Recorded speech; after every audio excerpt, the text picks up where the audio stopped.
கண்கள் எல்லாம் இருண்டு கொண்டு மயக்கமாக இருக்கிறது அம்மா. ஐயே, ஒருபடி அன்னம் இருந்தால் வாங்கி கொடுங்கள் அம்மா. அந்த அன்னத்தை உண்டுவிட்டு நான் சென்று வருகிறேன் அம்மா என்று கெஞ்சினான். நான் பெற்ற மகனே, பசி பசி என்று அழுகிறாயே, பாலுடன் தேன் கலந்த அமுதூட்டம் வெளியிலே வேண்டாம் வேண்டாம் என்றனே மறுப்பாயிடம் நினைவெண்ணை காட்டி சூரனை ஓட்டை வாங்கின் கரங்களினான். இன்று ஒருபடி அன்னம் கூட கொடுக்க முடியாத அடிமையாகிவிட்டேனே மகனே. அப்பா, என்னை மன்னித்து விடடா மகனே, மன்னித்து விடு. கானகத்துக்கு சென்று வாடா என்று அனுப்பி வைத்தேன். காலையில் சென்ற மகன் மாலை மயங்கி விட்டது, இருள் சூட்டி விட்டது, பறவையினங்கள் எல்லாம் அதன் கூடுதலை விட்டது. ஆனால் நான் பெற்ற மகனை மட்டும் இன்னும் காணவில்லை. இறைவன் என் தேவதாசனை மட்டும் இன்னும் காணவில்லையே. நான் என்ன செய்வேன்? நான் என்ன செய்வேன்? ஆண்டவனே, நான் என்ன செய்வேன்? இறைவா,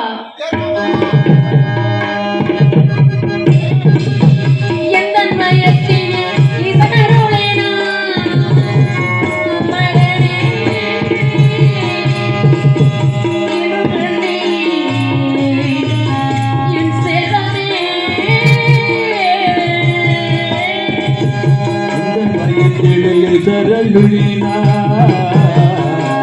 மகளே,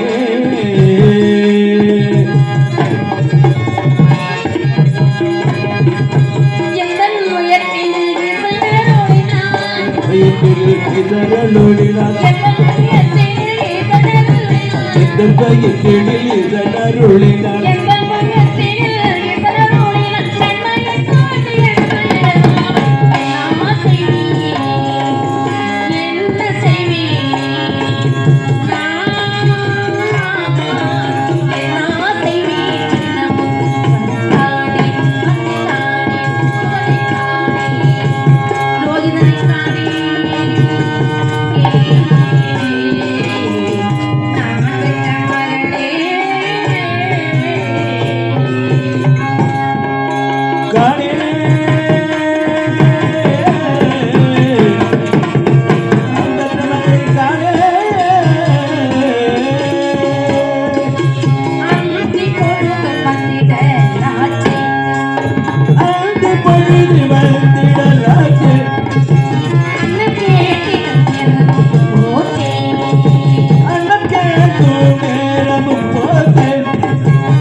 என்னோடு சேர்த்து விடு இறைவா, என்னோடு சேர்த்து விடு ஆண்டவனே.